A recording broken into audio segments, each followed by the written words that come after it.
waxay ku dhacday wiil da'yar oo ku noqday Kisnaag Mustratore qisadan waa qisad jacayl ah nin ayaa gabadh loo diiday dabadeedna wuxuu yidhi reerkoodii bay isku diiday dabadeedna wuxuu waa shiidaya haddii aan shiido hiilaawin marka gabadhii shuruud buu kaga sii dhigay jacaylkii marka bal si gabadhu uga badbaadi doonto hawsha iyada ayaan bilaw sii gelay doonaa asan waxay leedahay ma og tahay gabadh yahay daraartii indhahaygu ku arkeen ammaantaada afgudayba waa waxaan kaaga doorbiday ama kaaga tegayaa anigu kuma ilaawi doono waxay ilaawi gabar yahay xumadna anigana jacaylkii daraadin iyo midhaheeni laba dharan ayaan maanta u tegayaa haddii aan shahiid galo ama aan jacayl galo sooba noqoy daraada wala dadka waxaad u sheegtaa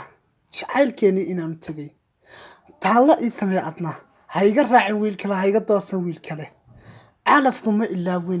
calafkuma ilaawine hay xumayna anigana haddaan maanta kaa dhinto ama aan shahiid galo taalla ii sameeyo jacaylkeena midhadhada uga sheekay dadweynaha